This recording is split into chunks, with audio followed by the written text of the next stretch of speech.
ആത്മകഥാ വിവാദത്തിനിടെ CPIM കേന്ദ്ര committee അംഗം E P Jayarajan പാലക്കാട്ട് തെരഞ്ഞെടുപ്പ് പ്രചാരണത്തിനാണ് ഇ പി പാലക്കാട്ടെത്തിയത്. വൈകിട്ടാണ് ഇ പി പങ്കെടുക്കുന്ന പ്രധാന പരിപാടി. ശാന്തകുമാർ വെള്ളാലത്ത് നൽകും വിശദാംശങ്ങൾ.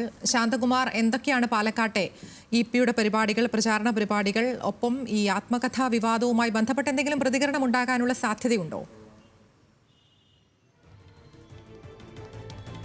അരമണിക്കൂർ മുമ്പാണ് ഇ പി ജയരാജൻ CPM-ന്റെ പാലക്കാട് ജില്ലാ കമ്മിറ്റി ഓഫീസിലെത്തിയത്.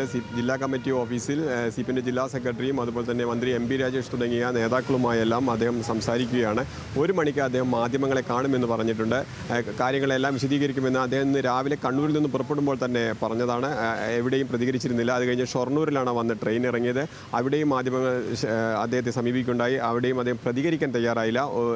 പാലക്കാട് വന്ന് മാധ്യമങ്ങളോട് കാണും എന്ന് തന്നെയാണ് പറയുന്നത്. അദ്ദേഹം 1 മണിക്ക് ശേഷം മാധ്യമങ്ങളെ കാണുമെന്നാണ് അറിയിച്ചിരിക്കുന്നത്. എന്തായാലും ഡോക്ടർ സരിൻ്റെ പ്രചരണ പരിപാടിക്ക് വേണ്ടി CPM-ന്റെ കേന്ദ്ര കമ്മിറ്റി അംഗം കൂടിയായ ഇ പി ജയരാജൻ പാലക്കാട് എത്തിയിട്ടുണ്ട്. കഴിഞ്ഞ ദിവസങ്ങളിൽ ആത്മകഥയുമായി ബന്ധപ്പെട്ടുണ്ടായ വിവാദങ്ങളിൽ സരിൻ്റെ പേരും പരാമർശിച്ചിരുന്നു. അതിൽ സരിൻ്റെ സ്ഥാനാർത്ഥിത്വത്തെക്കുറിച്ചെല്ലാം ചോദ്യം ചെയ്യുന്ന വിധത്തിലുള്ള പരാമർശങ്ങൾ ഉണ്ടായിരുന്നു. അവയെല്ലാം വ്യാജമാണെന്ന് അദ്ദേഹം തന്നെ സ്ഥിരീകരിക്കുകയും ചെയ്തതാണ്.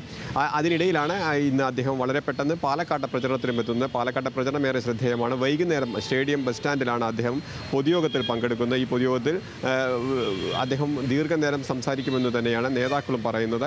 അങ്ങനെയെങ്കിൽ അദ്ദേഹത്തിൻ്റെ കൃത്യമായ നിലപാടുകൾ ഇന്ന് തന്നെ ഇത്രയും ഇന്നലെ ഉയർന്ന ആക്ഷേപങ്ങൾക്കും ഇല്ലെങ്കിൽ വിവാദങ്ങൾക്കുമെല്ലാം മറുപടി അദ്ദേഹം ഇന്ന് പറയും. അതിരാ എന്തായാലും ആത്മകഥാ വിവാദം കത്തി നിൽക്കുന്ന സമയത്താണ് ഇ പി ജയരാജൻ പാലക്കാട്ട് പ്രചാരണ പരിപാടികൾക്ക് എത്തിയിരിക്കുന്നത്. അതുമായി ബന്ധപ്പെട്ടും ഒരു പ്രതികരണം ഉണ്ടാകുമെന്ന് തന്നെയാണ് പ്രതീക്ഷിക്കുന്നത്. വിശദാംശങ്ങൾ നൽകുകയായിരുന്നു ശാന്തകുമാർ വെള്ളാലത്ത്.